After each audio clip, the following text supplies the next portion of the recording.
நான் 14ஆம் ஆண்டு படிக்கிறேன். எங்களுக்கு மெக்ஸ் பாடத்தை நிறுத்தினாங்க. மெக்ஸர் வேறு இல்லை.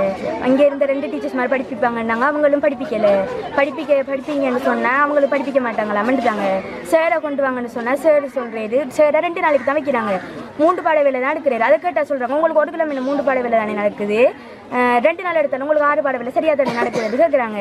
இப்போ நேற்று பார்த்தா சயின்ஸ் சேரையும் மாற்றிட்டாங்க. ஏன்னு கேட்டால் பிள்ளைகளுக்குள்ள பிரச்சனை நடக்குதான், கிளாஸ் வைக்கிற வேற ஒரு விஷயத்துக்காக இப்போ சயின்ஸ் சேரையும் செய்கிறாங்க. நாங்கள் சயின்ஸ் சேரும் எக்ஸ் சேரும் இப்படி வார வரைக்கும் கூட்டை எழுந்திருக்க மாட்டோம். ஒரு பிள்ளைகளையும் உள்ள விட மாட்டோம்.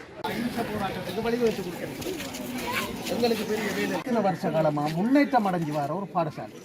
நீங்கள் எங்கே வேண்டாம், இது வந்து டிசபிள் ஆக்களுக்கு கொடுக்கறதுக்காக ஒதுக்கப்பட்ட பாடசாலை. ஏன்னா பாடசாலைக்கு மாணவர்கள் பற்றாக்குறை, வரவு குறை என்று சொல்லி அந்த காலத்தில் அப்போ ஒரே ஒரு அப்படியா இருந்த பாடசாலையை இன்றைக்கு இந்த அளவுக்கு முன்னுக்கு கொண்டு வந்ததுக்கு சிலருக்கு பிடிக்கல. ஏன் தெரியுமா? இந்த பிள்ளை நல்ல ரேங்க் எடுக்குது, கணித பாடம், இந்த பிள்ளைகள் கல்வியை வந்து குலைச்சி விட்டா என்ன நடக்கும்?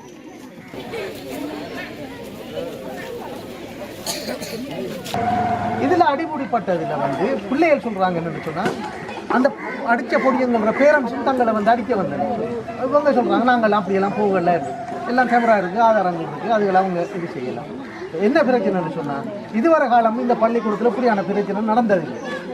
எத்தனையோ அதிபர்கள் வந்திருக்கிறாங்க. இந்த பாடசாலை இந்த அளவுக்கு முன்னேறி கொண்டு போகுது. இந்த முன்னேற்றத்தை தடுக்கணும் கூட சில ஆசிரியர்களும் அதிபரும் வந்து செயல்படுறாங்க. அதனால் எங்களுக்கு இந்த பிள்ளைகளுக்கு ஒன்று இந்த அதிபரை இது செஞ்சுட்டு நல்ல அதிபரையும் நல்ல ஆசிரியர்களையும் நியமிங்க.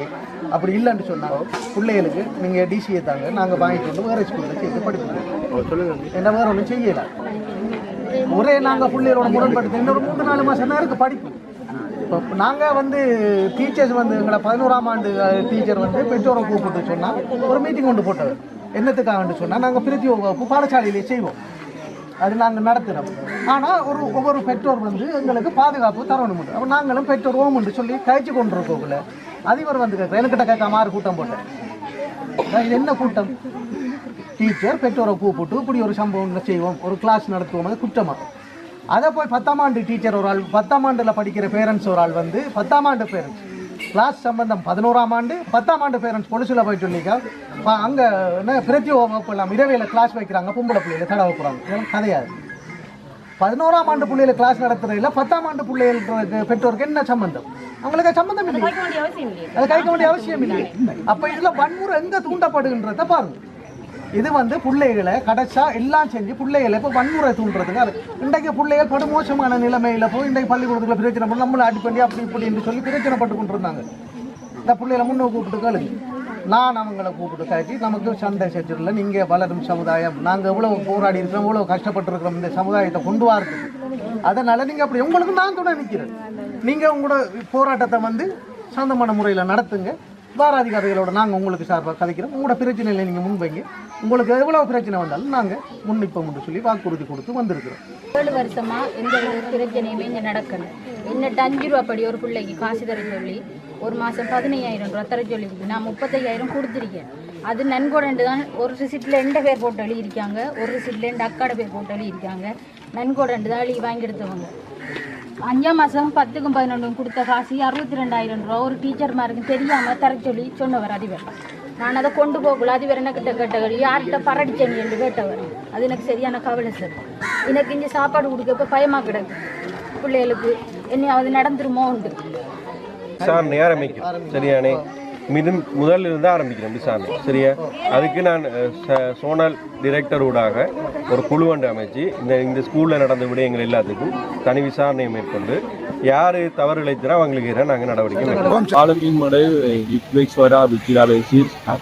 அதிபர் மற்ற ஆசிரியர் மற்ற பாடசாலை பிரச்சனைகள் தொடர்பான பாடசாலை அதிபர் தொடர்பாக கல்வி நடவடிக்கை இடம்பெறும் என்ற தவறுகள் தொடர்பாகவும் முறைப்பாடுகள் செய்திருந்தார்கள் அபிப்பிராய பெற்றோர்கள். அந்த அடிப்படையில் பெற்றோருடன் பாடத்துறையில் இடம்பெற்று அந்த காலமாக ஆசிரியரோடும் அதிபரோடும் படுகின்ற இந்த முரண்பாடுகள் தொடர்பாகவும் பேசியிருந்தோம். பாடசாலை நடவடிக்கைகள் பாடசாலை நடவடிக்கை மிக முக்கியமான மனித பாட ஆசிரியர்கள் விஞ்ஞான பாட ஆசிரியர் ஆகவே வெகு விரைவாக இந்த இடம்பெறுகின்ற குறைபாடுகள் தொடர்பாக விசாரணை ஒன்றை அமைத்து வலய கல்வி படைப்பாளர் ஊடாக அந்த விசாரணை மேற்கொண்டிருக்கிறார்கள். வெகு விரைவாக இந்த பாடத்தளிப்பு படைப்பாளர் செய்தி துணப்படுத்துவதை என்பதை நான் இந்த பெற்றோரை குறிப்பிட்டு வந்தேன். ஆகவே நடவடிக்கை மேற்கொள்கிறேன். ஜெசிகா அந்த ஸ்கூலில் வந்து இந்த முதலாம் மாதம் 27ஆம் தான் வந்து சேர்ந்த நாள். அது 2ஆம் மாதத்துலேருந்து இந்த ஸ்கூலில் வந்து பிரச்சனை தொடங்குனது. அது நிர்வாக பிரச்சனை தான். டீச்சர்ஸ் மார்க்குள்ளேயும் பிரின்சிபலுக்குள்ளேயும் என்ன பிரச்சனை, ஆனால் பிள்ளைகளுக்குள்ள கொண்டு கூத்திட்டாங்க. 2ஆம் மாதத்துலேருந்து ஃபைனல் அடிக்கடி மாற்றுறாங்க. முதலாவதாக மெக்ஸ் ஆகிற பிரச்சனைன்னு சொல்லி மெக்ஸ் எடுத்துக்கினாங்க. மெக்ஸ் பாடத்துக்கு சேர போடுங்கன்னு சொன்னால் 2 நாள் ஒரு கிழமையில 2 நாள் படிப்பிக்க 3 பாட வேலை படிப்பிக்கிறது. அது ஒரு கிழமை போடுங்கன்னு சொன்னால் உங்களுக்கு ஒரு கிழமை படிப்பிச்சாலும் 6 நாள் தானே படிப்பிக்கிறாங்க. 2 நாள் படிப்பிச்சாலும் 6 பாட வேலை உங்களுக்கு படிப்பிக்கிறாங்க. அப்புறம் என்னதுக்கு உங்களுக்கு பிரச்சனை இருக்குது எங்களுக்கு பேசுகிறாங்க. அது போக சயின்ஸில் இருக்குது. நேற்று வந்து சயின்ஸில் பிரச்சனை ஆக்குறாங்க. என்னென்னு கேட்டால் சார் எங்களுக்கு கிளாஸ் போடுறாரு. 11ஆம் ஆண்டுக்கு கிளாஸ் பேரண்ட்ஸோட பேச்சு போடுறாரு. 10ஆம் ஆண்டு பேரண்ட்ஸ் சண்டை பிடிக்காங்க. எங்கள் கிளாஸ் போடுற வந்து சார் வந்து வேற ஒரு விஷயத்துக்கு கிளாஸ் போடுறாங்கன்னு சொல்லி தவறாக பிள்ளையான வார்த்தையில் சாருக்கு நேற்று பேசுகிறாங்க. இப்படியெல்லாம் போல சேரையும் இன்றைக்கு தூக்கிட்டாங்க. என்ன பிரச்சனைன்னா சேரு தூக்கினாலே இப்போ உங்களுக்கு சயின்ஸும் இல்லை மேக்ஸும் இல்லை. இன்றைக்கு மேக்ஸ் பாடம் படிக்கணும். இன்றைக்கும் சார் வரலை. இப்படி ஒரு கிழமையில 1 நாள் 2 நாள் இப்படி வந்தே இல்லை. நாங்கள் என்ன மேக்ஸ் படிக்கிறேன். இது 4 மாதம் இருக்குது. 4 மாதம் கூட 3 மாதம் தான் இருக்குது. அடுத்து 2ஆம் மாதம் எங்களுக்கு எக்ஸாம். இதுக்கு பிறகு நாங்கள் படிச்சு ஒரு சாரை போடுங்கன்னா அதுக்கு வேறு ஏதாவது துவைக்கிறாங்க. இப்படி போனால் எங்களால் படிக்கலாது. நானும் 11ஆம் ஆண்டில் படித்தேன். நான் 6ஆம் ஆண்டில் வந்து நான் பிரின்சிபல் நான் வந்ததுலேருந்து வந்து 1 வருஷம் இருக்கு. பிரின்சிபல் வந்தது இந்த 1 வருஷம் வந்ததுலேருந்து பிரச்சனை நிர்வாகத்தில் அடிக்கடி டைட்டில் மாதிரி மெக்சர் இல்லாமல் வந்து மெக்சர் பதிலாக முறையீட்டு ஆசிரியர் மேலே போட்டு அவங்க படிப்பிக்க வரலை. நாங்கள் முறையிட்டு சட்டிட்ட முறையீடு அவர் வந்து 2 கிழமை அவகாசம் கேட்டிருந்தவர் 4 மாதமாக பேத்து இன்னொரு முடிவும் கிடைக்கல.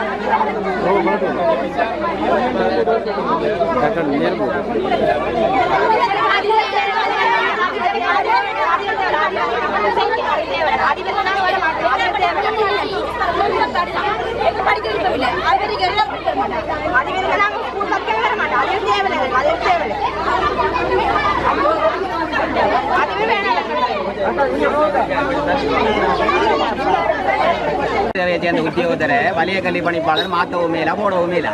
அதால தான் பிரச்சனை. அப்போ நாங்கள் உரிய ஆளுக்கு அதை பற்றி கொடுத்துருக்கிறோம். சரியா? அப்போ செயலாளருக்கு நாங்கள் கொடுத்துருக்கிறோம். அங்கேருந்து இப்போ நாங்கள்டா உங்களுக்கு அவர் இருக்கப்படாது விருப்பம்டா. அவர் தற்காலிகமாக வந்து வலய கல்வி அலுவலகத்துக்குள்ள இருக்கட்டும். அவரை கூப்பிட்டு தான் நிறுத்தாட்டம் புரதி சக்கரத்தை செய்யட்டும். சரியா? நீங்கள் நாளையிலிருந்து கூட நடத்தலாம். பிரச்சனை அதை நீங்கள் நடைமுறை கொண்டு வாங்க. கொஞ்சம் பொறுங்க, கணக்கு முடிய மட்டும் நீங்கள் இருந்து நான் செய்கிறேன். அது பிரச்சனை இல்லை. சரிதானே? இப்போ அவர் வலய கல்வி அலுவலகத்தில் வந்து இருக்கட்டும். சரிதானே? ஆனால் என்ன பிரச்சனை, நான் அவருக்கு கடிதம் கொடுக்க இல்லாத வலய கல்வி அலுவலகத்தில் வந்து இருங்கண்டுனா அவர் வந்து தற்காலிகமாக இருக்கட்டும். செயலாளர் அதை பார்க்கட்டும். உங்களுக்கு அவர் வரக்கூடாது ஸ்கூலுக்கு, அவ்வளவுதானே? சரி, அந்த ஏற்பாட்டை நான் பண்ணுறேன். இப்போ வாங்க நாம உள்ளுக்கு இருந்து மற்ற என்ன செய்யறேன் கதை. இப்போ நம்ம நாளைக்கு ஸ்கூல் நடத்துற ஆள் வேணும் தானே? அதுக்கு ஒரு ஆள் தேவைப்படும். இது பிரச்சனை முடிஞ்சானே உங்களுக்கு தீர்வு உடனே உங்களுக்கு தரப்பட்டிருக்கு.